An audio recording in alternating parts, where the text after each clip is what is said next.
So, what exactly are papal bulls, briefs, encyclicals, etc.?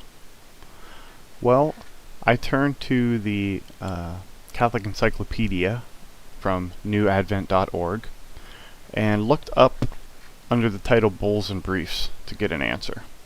There are two paragraphs which describe the differences between encyclicals, bulls, briefs, etc. So I'll read that now. A bulla was originally a circular plate or boss of metal, so called from its resemblance in form to a bubble floating upon water. The Latin word bullere, to boil, I'm sure I butchered that, sorry guys. In the course of time the term came to be applied to the leaden seals with which papal and royal documents were authenticated in the early Middle Ages, and by a further development the name, from designating the seal, was eventually attached to the document itself.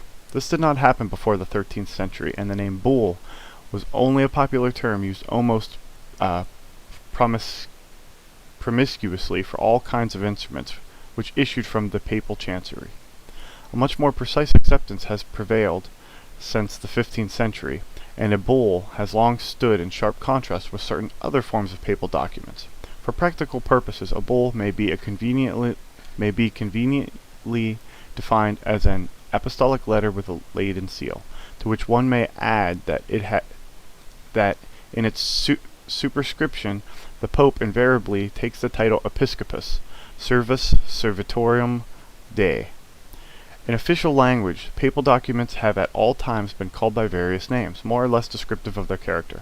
For example, there are constitutions, i.e., decisions addressed to all the faithful determining some matter of faith or discipline; encyclicals, which are letters sent to all the bishops of Christendom, or at least to those in one particular country, and intended to guide them in their relations with their flocks; decrees, pronouncements on points affecting the general welfare of the Church; decretals, which are papal replies to some particular difficulties submitted to the Holy See, but having the force of precedent to rule on all analogous cases; rescript, again, is a form applicable to almost any form of apostolic letter which has been elicited by some previous appeal, while the nature of a privilege speaks for itself.